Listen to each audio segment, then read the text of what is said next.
అంటారు, దొంగల బ్యాచ్ అంటారు. దొంగల బ్యాచ్ నువ్వురా, దొంగ పనులు చేస్తూని నువ్వు అప్పా జంక్షన్ల మంత్రిగా గన్మెన్ లేకుంటే పోతుంటే రాత్రి మిడ్ నైట్ పోలీసులకు దొరికిన ఘనత నీది. మాస్క్ పెట్టుకొని దొరికినవురా భయ్. పోలీస్ డిపార్ట్మెంట్ మొత్తం చర్చించుకున్నారు, అరే వీడు మంత్రి ఉండి ఈ చిల్లర పనులు చేసుడేంది, గన్మెన్ లేకుండా అరే కార్లలో రాత్రి పూట ఓడేందని. అది దొంగతనం అంటారు. మేం దొంగతనం కాదురా భయ్, హీరోయిజం చేసుడు తెలుసు. ఇవాళ ప్రభుత్వం ఉందని చెప్పి చాలా స్మూత్ గా సాఫ్ట్ గా పోతున్నాం. మేము అనుకుంటే ఒక్కరోజు నిద్రపోవు. నీ అంతా పేడ్ బ్యాచ్ పెట్టుకొని సోషల్ మీడియాను 500 మందికి మొత్తం శాలరీస్ ఇచ్చుకుంటా నడిపిస్తున్న ఘనత నీదిరా భయ్. ఇవాళ 200 యూనిట్ల కరెంటు ప్రతి గ్రామంలో ఇస్తున్నాం. మీలాగా మొక్కుబడికి ఏదో దళిత బంద్ ఇచ్చినాము, బీసీ బంద్ ఇచ్చినాము, మైనారిటీ బంద్ ఇచ్చినాము, పీక్ పడగొట్టింది ఏం లేదు. మేము ప్రతి ఊర్లో ఇందిరా మిల్లు ఇస్తున్నాం. ఇవాళ ముఖ్యంగా గమనించాల 10 సంవత్సరాల్లో ఇవాళ 1600 కోట్లు ఉంటాయిరా మీ దగ్గర. 1000 కోట్లు, లక్షల కోట్లు మీ దగ్గర ఉన్నాయి. 1600 కోట్లు మీ పార్టీ ఫండ్. అరే రాహుల్ గాంధీ గురించి మాట్లాడడానికి సిగ్గులేదురా నీకు? ఎందుకు మాట్లాడతావురా? వాళ్ళ చరిత్ర ఉందిరా. ఇండిపెండెన్స్ రానప్పుడు వాళ్ళు ఉద్యమానికి, ఆయన మన స్వాతంత్రం రావడానికి ఫండింగ్ చేసిన వాళ్ళ ముత్తాత జవహర్లాల్ నెహ్రూ గారు. వారికి ఒక ఘనత ఉంది. స్టిల్ ఆన్ టుడే ఒక ఎకానమీ ఫ్లైట్లా ట్రావెల్ చేస్తాడు రాహుల్ గాంధీ. ప్రియాంక గాంధీ ఒక డబుల్ బెడ్రూమ్ ఫ్లాట్లా ఢిల్లీలో ఉంటది. అది వాళ్ళ చరిత్ర. నీకేమో సొంత విమానాలు కొనుక్కొని తిరగబడితీవి నువ్వు. అమెరికాల 100 ఎకరాలు, కెనడాల 1000 ఎకరాలు, బయట రాష్ట్రాలలో బయట దేశాలలో మొత్తం ప్రాపర్టీస్ ఉన్నాయి. హైదరాబాద్ లో పడగొట్టింది ఏమరా నువ్వు? హైదరాబాద్ ఏమంటావు? హైదరాబాద్ ఓటర్స్ మాకేసిరని. హైదరాబాద్ ఓటర్స్ అందుకే వేయలేరు రా భయ్. కేటీఆర్ గుర్తు చేసుకో, వీడు పెద్ద సైకోగాడు, వీడు రేపు మళ్ళా నాశనం పట్టిస్తాడు. ప్రభుత్వం వచ్చేటట్టుంది, ఏదైనా జిమ్ముకులు చేసి 100% ఇలా ప్రభుత్వం వస్తుందని ఓటేసిరు. నువ్వేమంటున్నావు? ట్రైలర్ నడుస్తుంది, వీళ్ళ సినిమా ఫ్లాప్ అయిందంటున్నావు. ఫ్లాప్ కాదురా, ఫస్ట్ హాఫ్ లోనే మీరు ఫ్లాప్ అయ్యారు. హైదరాబాద్ లో, గ్రేటర్ హైదరాబాద్ లో అయింది, మెజారిటీ సీట్లు మాకు వచ్చినాయి అంటున్నావు కదా. ఊరు వాళ్ళేమో వాళ్ళు ఆలోచించరు, అరే ఈ ప్రభుత్వం బాగలేదని తీసి బండగొట్టిరు. గ్రేటర్ హైదరాబాద్ లో అంటే ఇది మినీ ఇండియా, అన్ని రాష్ట్రాలకెళ్ళి నివసిస్తున్నారు కాబట్టి వాళ్ళు భయప్రాంతులైనరు. రేపు మళ్ళా వీళ్ళు ప్రభుత్వంకి వస్తారు, ఇట్లయినా వస్తే మా అందరు నిలబడతారని భయపడి ఓట్లేసిండ్రు. సరే, ఈ ఫస్ట్ హాఫ్ లోనే ఖతమైంది కదా రాబాయ్ మీరు. ఇప్పుడు సగం సినిమా అయింది అంటే 5 సంవత్సరాల 2.5 years అయినా నువ్వు ఎందుకు ఉలికి పడతావు? ఊకే నువ్వు ఇచ్చినావురా మ్యాండేట్, ప్రజలు ఇచ్చారు మాకు మ్యాండేట్. ఎందుకు ఉలికి పడుతున్నావు? ఎందుకు టెన్షన్ అవుతున్నావు? వెరీ ఫస్ట్ డే బిగినింగ్ నుంచి కూడా ఇగో వచ్చేసింది ప్రభుత్వం అనే విధంగా ప్రభుత్వాన్ని క్రిటిసైజ్ చేయడము, డిస్టర్బ్ చేయడము, డెవలప్మెంట్ అడ్డుకోవడం. మొన్న కూడా 100 మంది రైతులు లారీ అసోసియేషన్ వాళ్ళు నాకు ఫోన్ చేసి చెప్పిర్రు, అరే హరీష్ రావు ధమ్కిస్తుండు, కేటీఆర్ ధమ్కిస్తుండు, మాకు లారీలు స్లో చేయండి, పోకుండ్రి, మీరు ఇచ్చేయకుండ్రి, ఇబ్బంది పెట్టుండ్రి అని చెప్పి రైస్ మిల్లర్స్ ను బ్లాక్ మెయిల్ చేసిండ్రు. రేపు మా ప్రభుత్వం వస్తుంది, మిమ్మల్ని గంగలు కలిపేస్తాము, భయప్రాంతులు చేసిరు. అయినా కూడా ఇవాళ దాదాపు మా మెదక్నే 4 లక్షల మెట్రిక్ టన్ల వ్యాసంగి పంటను, వడ్లను కొనుగోలు చేసిన ఘనత అంటే ఇట్స్ రికార్డ్.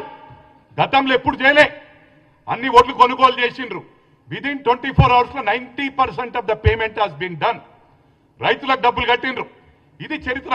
అంటే ఇలా అన్ని సిస్టమేటిక్ వేలే చేసుకుంటూ పోతున్నాం రా. ఇలా మహిళలకు ఇస్తున్నాం, మహిళలకు ఒక ఊర్లు ఇచ్చి ఒక ఊర్లు ఇస్తలేమా? టోటల్ రాష్ట్రంలో ఉన్న మహిళలకు ఉచిత బస్సు, ప్రతి గ్రామంలో 200 యూనిట్ల కరెంటు ఫ్రీ. మరి అదే విధంగా సన్నబియ్యం, గతంలో సన్నబియ్యం ఇచ్చినారా? ప్రతి వారికి సన్నబియ్యం ఇస్తున్నాం, ప్రతి ఊర్లో ఇందిరా మిల్లు ఇస్తున్నాం. అంటే యూనిఫామ్ వేలో, సిస్టమేటిక్ వేలో చేస్తున్నాం. నీకు ఎందుకు తొందరపడుతున్నావు? మీకు ఇంకా ముసళ్ళ పండుగ ఉంది ముంగట. తప్పకుండా వచ్చేది రాహుల్ గాంధీ ప్రైమ్ మినిస్టర్ అవుతాడు, మళ్ళీ మా ప్రభుత్వమే వస్తుంది. ఇక్కడ 2 తెలంగాణలో, అటు సెంట్రల్లో కూడా కాంగ్రెస్ రానున్నది. కాసుకో. నువ్వేమనుకుంటున్నావు వచ్చేసింది మాదని చెప్పి? వచ్చుడు సమస్య లేదు. ఇవాళ దండుపాలెం బ్యాచ్ అన్నారు, చేసేటి అని దొంగ పనులు మీరే. వాళ్ళకు కూడా ఎథిక్స్ ఉంటాయని చెప్పిన మళ్ళొకసారి, మినిమం ఎథిక్స్ ఉంటాయి. చెల్లెది ఫోన్ ట్యాపింగ్ చేస్తుంది, సెలబ్రిటీస్ ది ఫోన్ ట్యాపింగ్ చేస్తుంది, మాట్ వంటలది ఫోన్ ట్యాపింగ్ చేస్తుంది. అరే నా గురించి చెప్పురా భయ్, నేను చేసిన సోషల్ సర్వీస్ లో ఒక 1% నువ్వు చేసినట్టుంటే నేను రాజకీయాలు వదిలిపెడతా.